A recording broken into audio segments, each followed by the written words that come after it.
जीवन में चाहिए भाग्य का साथ। तो कुंभ राशि वालों, इस वीडियो को आप एक बार अंत तक जरूर देखिए, वरना आप बाद में पछताओगे। जी हाँ दोस्तों, सुखी जीवन जीने के लिए हिंदू शास्त्रों में अनेक नियम, रीति रिवाज और परंपराएं बताई गई है। इन नियमों, रीति रिवाज और परंपराओं का पालन करने पर व्यक्ति को अक्षय पुण्य के साथ ही धन संपत्ति की प्राप्ति होती है। भाग्य से संबंधित बाधाएं दूर हो जाती है। धर्मशास्त्रों में वर्णित एक श्लोक, जिसमें 6 ऐसे कार्य बताए गए हैं जिनका पालन करने पर आपका भाग्य भी बदल सकता है। जी हाँ, वह श्लोक है विष्णुरेकादशी गीता तुलसी विप्रधेनव आसारे दुर्ग संसारे षटपदी मुक्तिदायिनी।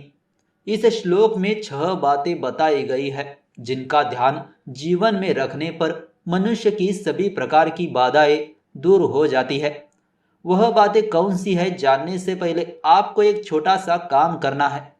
कुछ नहीं, बस इस चैनल को सब्सक्राइब करना है और नीचे कमेंट में जय माता दी जरूर लिखना है। तो चलिए दोस्तों, बात करते हैं उन महत्वपूर्ण बातों के बारे में। सबसे पहली बात, भगवान विष्णु का पूजन। इन 6 बातों में पहला काम है भगवान विष्णु जी की पूजा करना। भगवान विष्णु परमात्मा के 3 स्वरूपों में से एक जगत के पालक माने जाते हैं। श्री हरि ऐश्वर्य, सुख, समृद्धि और शांति के स्वामी भी है। विष्णु अवतारों की पूजा करने पर धर्म, अर्थ, काम व मोक्ष सब कुछ प्राप्त हो जाता है। इस श्लोक में दूसरी बात बताई गई है एकादशी व्रत का। यह व्रत भगवान विष्णु को ही समर्पित है। हिंदी पंचांग के अनुसार हर माह में 2 एकादशी आती है, एक कृष्ण पक्ष में और एक शुक्ल पक्ष में। दोनों ही पक्षों की एकादशी पर व्रत करने की परंपरा प्राचीन समय से चली आ रही है। आज भी जो लोग सही विधि और नियमों का पालन करते हुए एकादशी व्रत करते हैं, उनके घर में सुख समृद्धि बनी रहती है। तीसरी बात है गीता पाठ। मान्यता है कि श्रीमद् भगवद गीता भगवान श्री कृष्ण का ही साक्षात ज्ञान स्वरूप है। जो लोग नियमित रूप से गीता का या फिर गीता के श्लोकों का पाठ करते हैं, वे भगवान की कृपा प्राप्त करते हैं।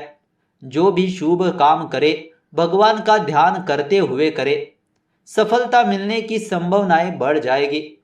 चौथी बात है तुलसी। घर में तुलसी होना शुभ और स्वास्थ्य के लिए फायदेमंद होता है। यह बात विज्ञान भी मान चुका है। तुलसी की महक से वातावरण के सूक्ष्म हानिकारक कीटाणु नष्ट हो जाते हैं। घर के आसपास की नकारात्मक ऊर्जा खत्म होती है और सकारात्मक ऊर्जा बढ़ती रहती है। साथ ही तुलसी की देखभाल करने पर और पूजन करने से देवी लक्ष्मी सहित सभी देवी देवताओं की कृपा प्राप्त होती है। पांचवी बात है ब्राह्मणों का सम्मान करना।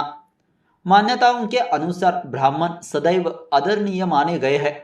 जो लोग इनका अपमान करते हैं, वे जीवन में दुख प्राप्त करते हैं। ब्राह्मण ही भगवान और भक्त के बीच की अहम कड़ी है।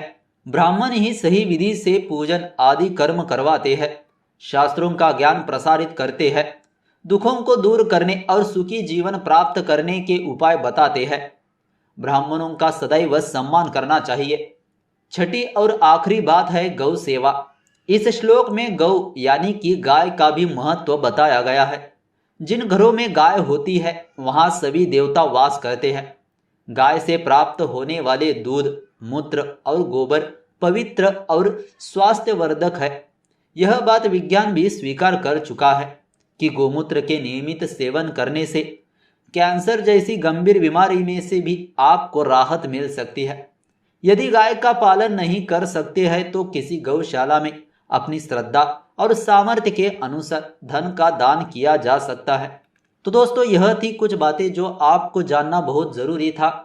इसीलिए अगर आपको यह जानकारी अच्छी लगी तो इस वीडियो को लाइक कर दीजिए और चैनल को भी सब्सक्राइब करें। तो फिर चलिए दोस्तों, मिलते हैं अगले वीडियो के साथ। धन्यवाद।